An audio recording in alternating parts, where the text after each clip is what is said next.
Ladies and gentlemen, it is I, the one and only Coach Hughes. How is everyone out there in virtual world?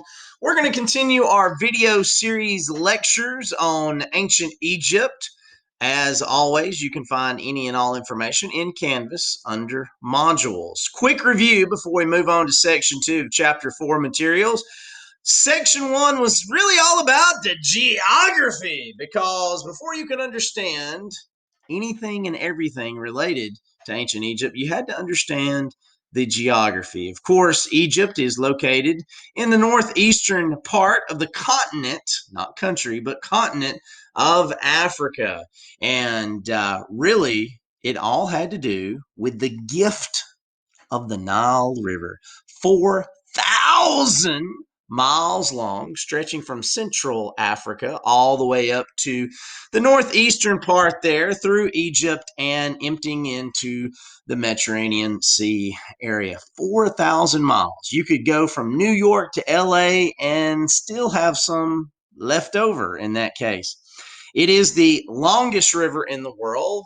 No other river even comes as close. Even the second longest river, the Amazon, comes in as just over 2,000 miles long. So it roughly take about 2 Amazons to make one Nile River.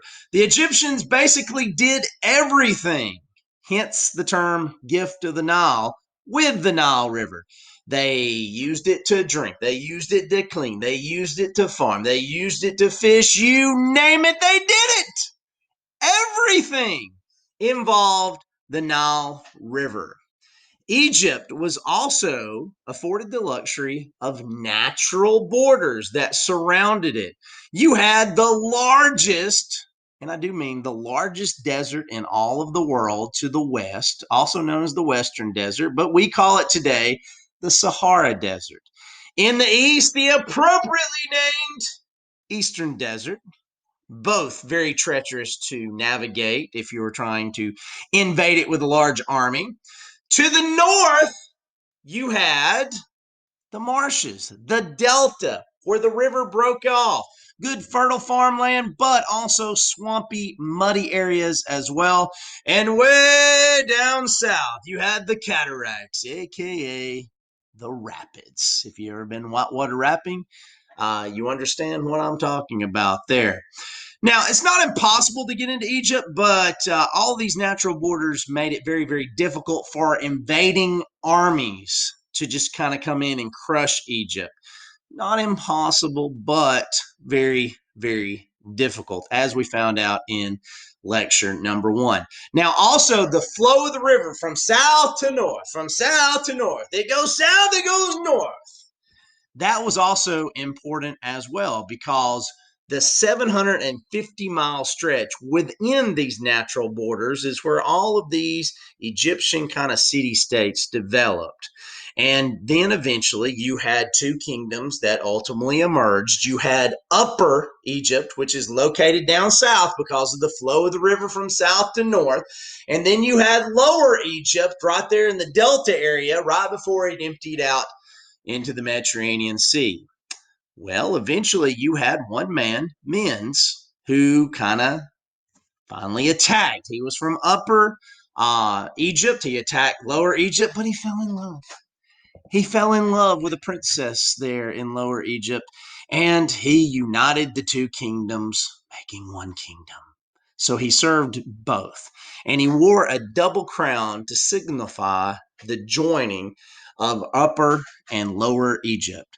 And he became the first pharaoh of Egypt.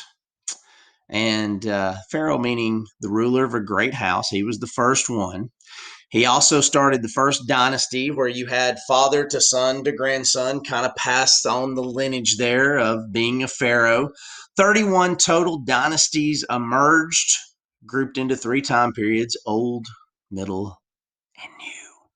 So today we're going to start with talking about the Old Kingdom. Now, the Old Kingdom lasted from roughly 2600 BC until roughly 2300 BC. Some discrimination there in the time periods, depending on who or what source you look at. But remember, in BC time, it's kind of like a New Year's Eve countdown. 10, 9, 8, 7, 6, 5, 4, 3, 2, 1. Happy New Year! So if it was 2600 BC, the next year would be 2599, 2598, 2597, and so forth. Circle B. The pharaohs were these all-powerful Egyptian kings who guided everything, every single aspect of life the pharaohs were involved in. The Egyptians developed a political system based on the belief that the pharaoh was not only king, but actually a god on earth. So he kind of had this dual role, which is, kind of important, but also a little bit, just a little bit tricky when you are a king and a god. Now, the Egyptian pharaoh served the people because they believed the kingdom depended on one strong leader. They also believed that the pharaohs were the sons of Ra. I know what you're thinking. It's spelled R-E, should be Re. The Egyptians actually pronounced it Ra, the sun god. They thought the pharaohs were literally gods on earth. And that is a powerful position, not only when you're king, but people believing you to be also a god on earth as well. Now, if you take a look at this picture here, the most famous pharaoh of the Old Kingdom was Khufu. Khufu. You need to know that. Circle D, circle E. The greatest pyramid arguably ever built, called the Great Pyramid, is the largest pyramid in Egypt. It's kind of pictured right there. Yeah, I get my finger pointing in the right direction. Right there. All right. It was built for Khufu and is located near the city of Cairo. Now, a pyramid, as you may know, it is a huge triangular-shaped stone tomb for Egyptian pharaohs. Not a palace, not a spa, not a house, but a tomb. And these things were quite tall for the time period that they were built in. Now, you might say, why? Why do this?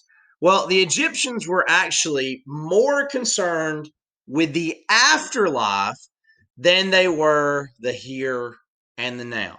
Okay.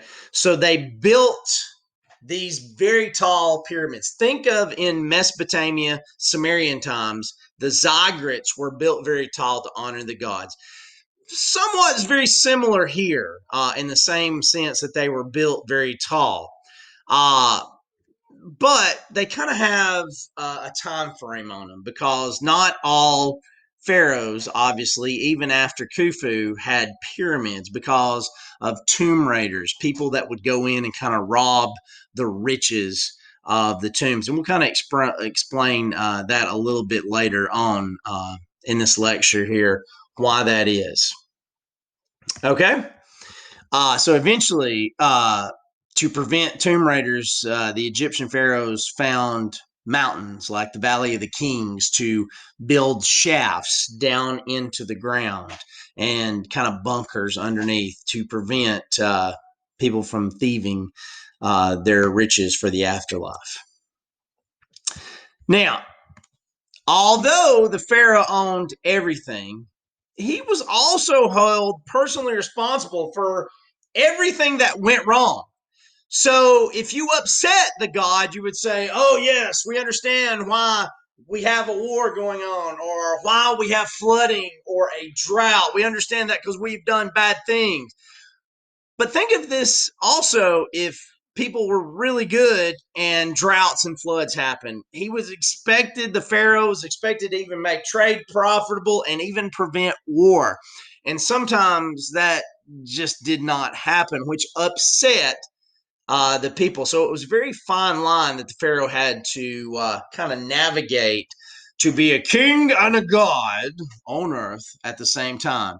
To manage these duties, the Pharaoh appointed government officials, mostly from his family. Kind kind of packing the government there with your family, huh? To kind of take charge and to handle some of the public relations, if you would, especially if things had went south, and they really wasn't supposed to go south. Now, let's talk about religion for a second in ancient Egypt, because the Egyptians were more concerned with the afterlife than really the here and now. The Egyptians believed in many, and I do mean many, gods and goddesses or even deities. And these deities controlled every human activity and all natural forces. Sandstorms? God.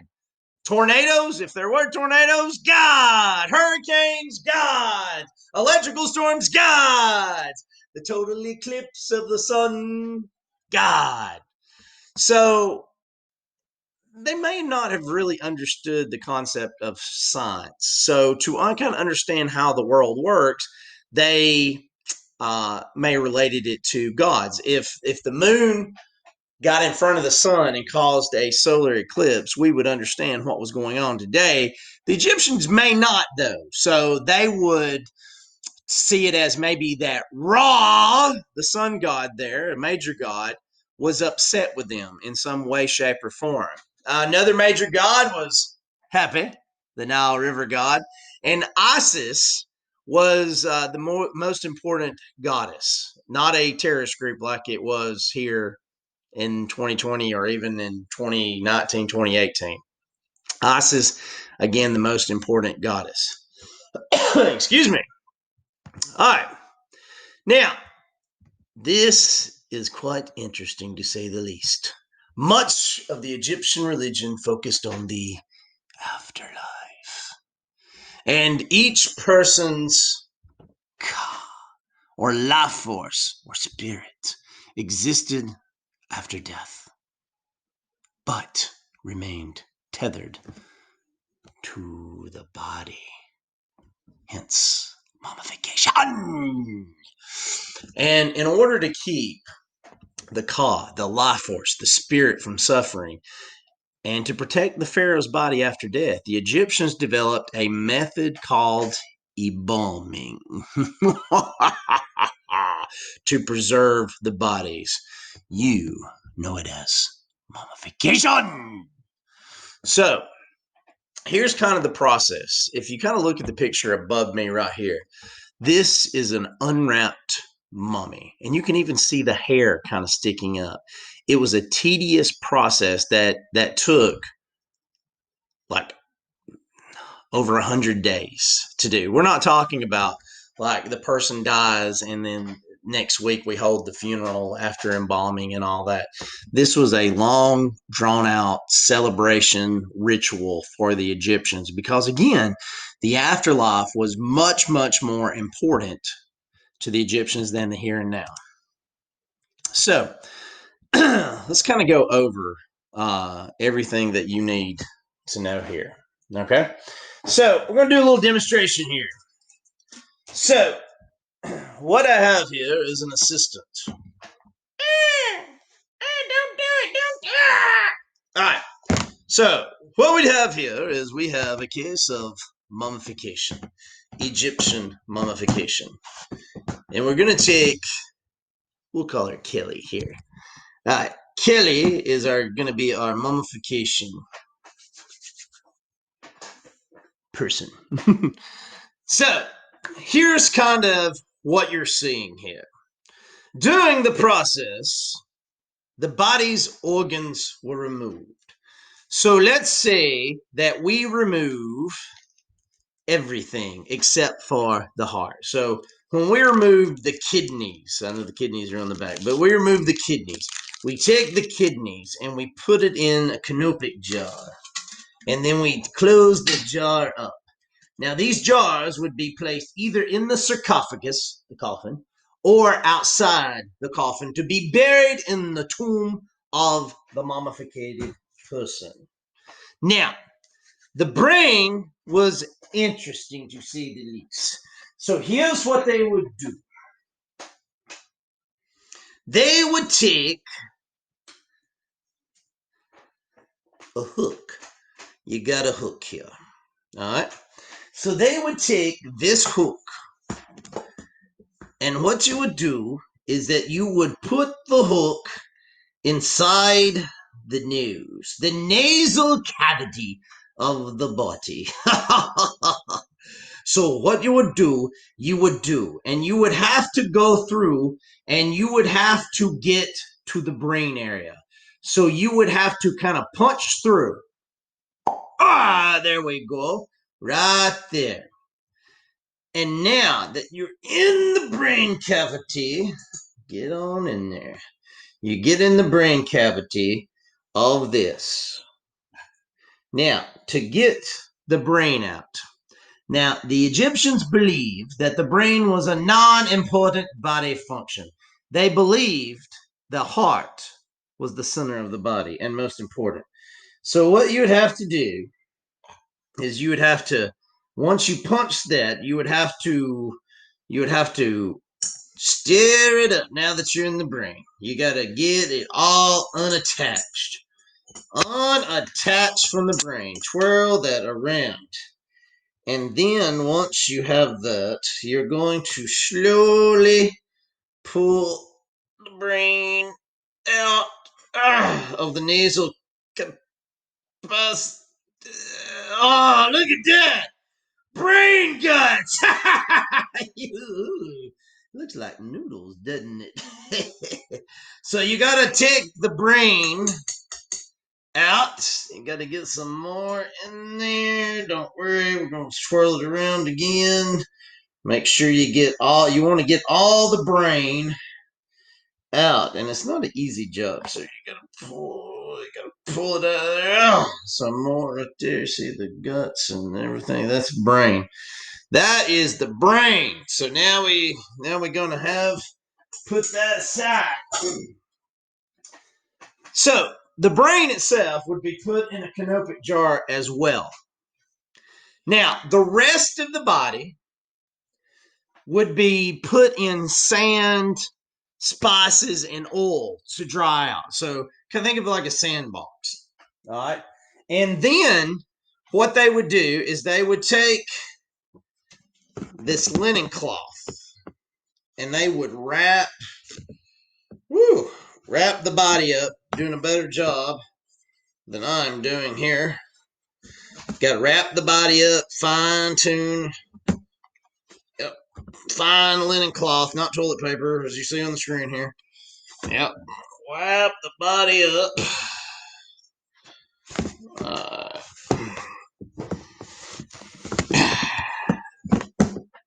There you go. A mummified body. Now, the body itself would be dried out.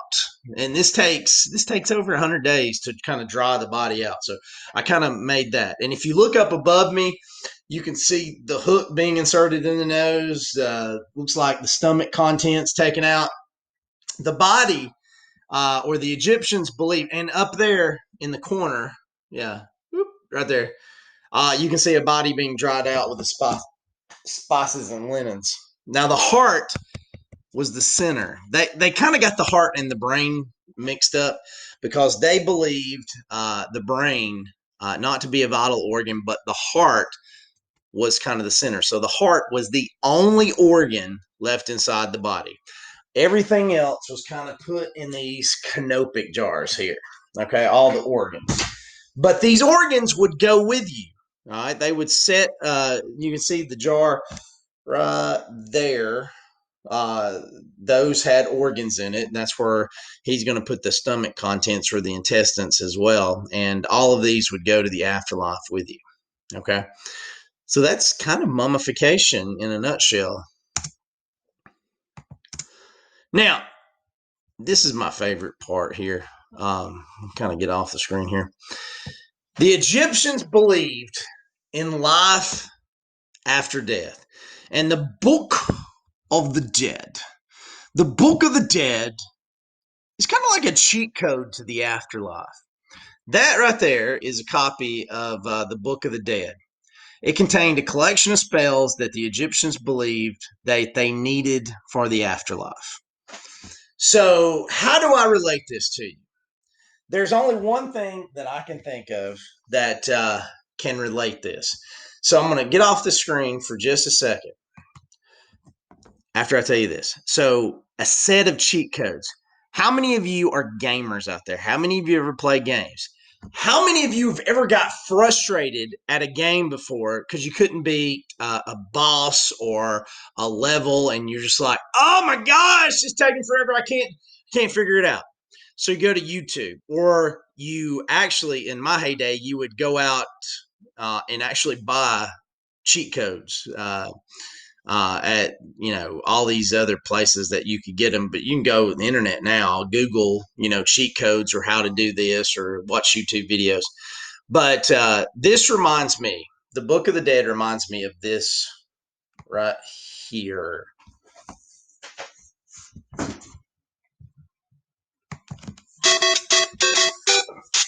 It's me, Mario. So here's what you gotta do for the Book of the Dead. It's cheat codes for the afterlife, you see.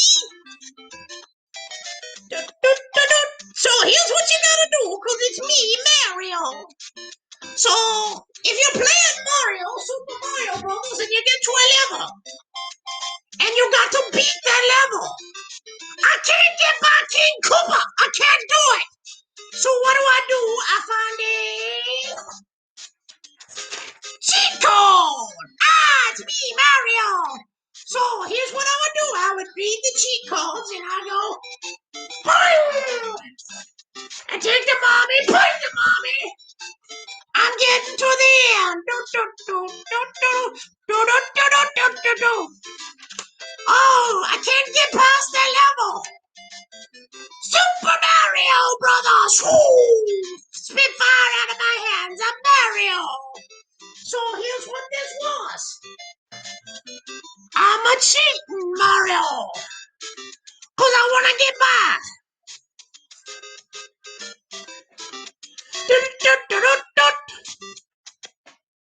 There you go. It's me. Oh, you got music now. That's what it is. The Egyptians were a bunch of cheaters. They cheated in the afterlife. I'm unaware of this. So here's the thing. The Book of the Dead was cheat codes. If you're playing a video game like Mario, if you're playing a video game, the Egyptians came up with cheat codes how to beat the afterlife. They're cheating. And what it came down to, if you got through every level, the ultimate level was the door. And what you would do is when you got to this level, there would be a goddess there.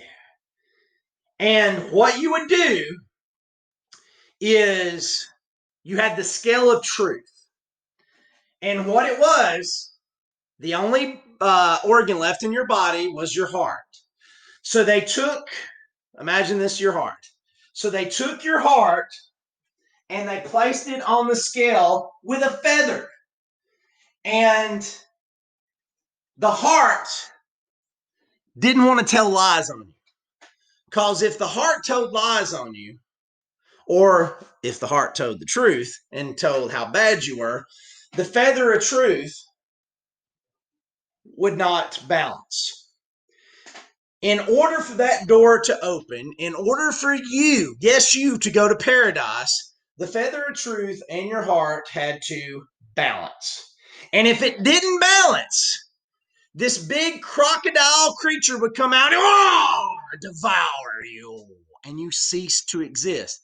And for Egyptians, that was the worst case scenario. So once you got to the door, they would take the feather, they would take the heart, it would have to balance. If it balanced,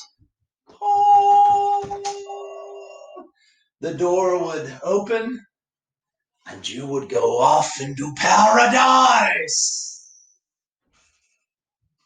But if it did not balance, then this crocodile creature would come out and devour you, and you would cease to exist. Now, for many centuries, Egyptians believed only pharaohs and a few elite people could even have life after death. And only royalty and other elite members of the elite could even afford to have mummies made, because it literally cost a half a year's salary, if not more, to have your body mummified and go through the whole process, to say the least. Now, here's another interesting thing. I'm going to actually go back to this. So here's the thing. Only the elite could. But the treasures and everything in the tomb with you. The Egyptians believed that anything they put in the tombs, your organs in the canopic jars, treasures, everything else, if you put that in the tomb with you, then it's going to go to the afterlife with you. Okay? Take, for example, several years ago, there was a big Elvis Presley fan, and he had this pink Cadillac. Elvis Presley, if you didn't know, king of rock and roll, loved pink Cadillacs. And he was this big fan. Well, when he died, he left instructions that he wanted to be buried in his pink Cadillac. True story. You can Google it. So what they did was they put him in the driver's seat, buried him. It might have been kind of in a box or something, but they put the body of this guy in the car seat, sunglasses on, in his pink Cadillac, buried him. I don't know if he thought he was going to the pearly gates to meet St. Peter with his pink Cadillac, but he was buried with it. Very similar to the ancient Egyptians as well. Now, Egyptian doctors, they used herbs and drugs to treat all sorts of illnesses. They were the first kind of people to do this. They also set broken bones and stitched cuts. They did all of this with really no anesthesiologist available. Okay? Can you imagine if you fell down and your foot got turned and it was hanging in the wrong way? And today they would probably have to put you to sleep, go through surgery, remove or turn the bone around. Not then. Not then. You were awake. So Egyptian doctors, Circle K, were the first, yes, first, to specialize in different areas of medicine. And they wrote the world's first medical book. That is a quiz and test question.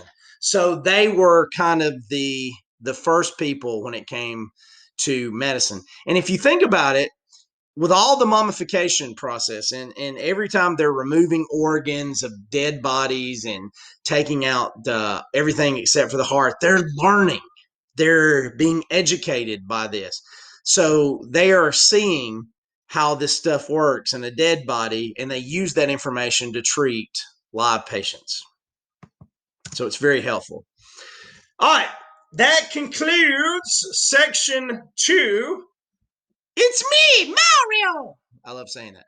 All right, this concludes section 2. Everything and anything that you need can be found in Canvas under modules. I hope you enjoyed the lecture today, because I enjoyed it as well. So if you need anything, you can always contact me at rhughes@madison.k12.al.us.